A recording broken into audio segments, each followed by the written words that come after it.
guys! Welcome back sa aking channel. So sa video nga na to, ating pag-uusapan kung sino nga ba itong nakahula sa hiwalayang Katnel ngayong 2023. Well, kung interesado kayong malaman, panoorin niyo ang video na to hanggang sa dulo. So kamakailan lamang ay nag-post si DJ or si Daniel Padilla sa kanyang Instagram na nagpapahiwatig na ito ay hiwalay na nga sila ni Catherine Bernardo.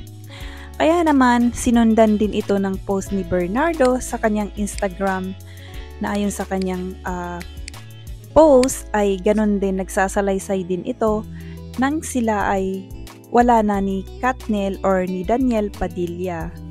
So, ayan yung post niya. Siguro naman ay marami na sa inyo ang nakakita or nakabasa sa kanilang mga social media ang pagpo-post ng dalawang ito. So, bago pa man mangyari ang hiwalayang itong ng Katnel, ay meron na pala tayong isang kababayan na nakahula nito. Ipinost niya sa kanyang Facebook account.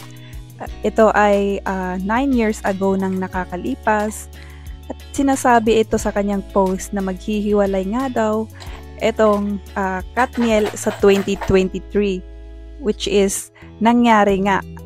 So, ayun, so ibig sabihin ay tama nga ang kanyang post or yung kanyang hula, di ba?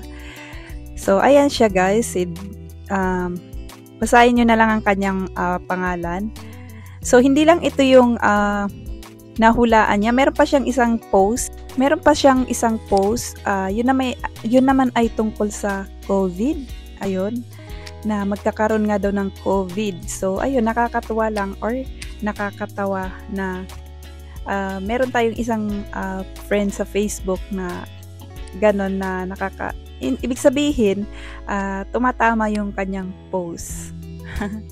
So I think hanggang dito na lang guys.